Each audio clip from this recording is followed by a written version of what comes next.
આમોદનગરમાં ગોલવાડ પ્રાથમિક શાળા નંબર 3 નું હાલ રૂપિયા 63 લાખથી વધુના ખર્ચે નવનિર્માણ કરવામાં આવી રહ્યું છે, જેના બીમ કોલમ બેસી જતા સ્થાનિકોએ ભ્રષ્ટાચારના આક્ષેપ સાથે ફરી બીમ કોલમ ભરવાની માંગ કરી હતી। આમોદની ગોલવાડ પ્રાથમિક શાળા જર્જરિત બનતા હાલ રૂપિયા 63 લાખના ખર્ચે શાળાના નવા મકાનનું નવનિર્માણનું કામ ચાલી રહ્યું છે, જેમાં રાજકોટની એજન્સીને કોન્ટ્રાક્ટ આપવામાં આવ્યો હતો, જે એજન્સી દ્વારા હલકી ગુણવત્તાની રેતીનો ઉપયોગ કરવામાં આવી રહ્યો છે તેવું સામે આવી રહ્યું છે। આ ઉપરાંત કોન્ટ્રાક્ટર દ્વારા ચાલુ વરસાદમાં બીમ કોલમ ભરવાનું કામ રાત્રિના અંધકારમાં ચાલુ રાખવામાં આવ્યું હતું। વરસાદ પડતા જ બીમ કોલમ બેસી જતા તિરાડો પડી ગઈ હોવાનું દેખાઈ રહ્યું છે, જેથી સ્થાનિક લોકોમાં કોન્ટ્રાક્ટરની કામગીરી સામે રોષ જોવા મળ્યો હતો। કોન્ટ્રાક્ટર દ્વારા લાઇન લેવલ કર્યા વગર જ નબળી કામગીરી કરતા બાળકોના ભવિષ્ય સાથે ચેડા થતા હોય તેમ જોવા મળ્યું હતું।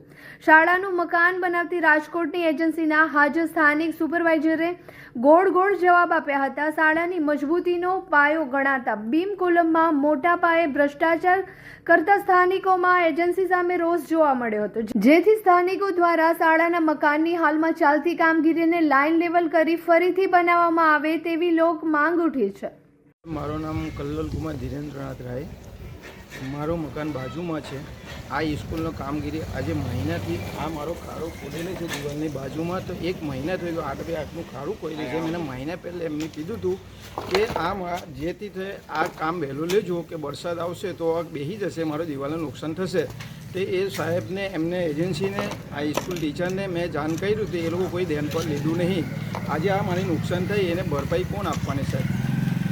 તમે કોઈ જાણ કરેલી ખરી લેખિત? એજન્સી લેખિત મેં નહીં કરી સાહેબ, એજન્સીને જાણ કરી, સ્કૂલ ટીચરને જાણ કરી છે, એમને કોન્ટ્રાક્ટરને જાણ કરી, એમને સુપરવાઇઝરને જાણ કરી સાહેબ।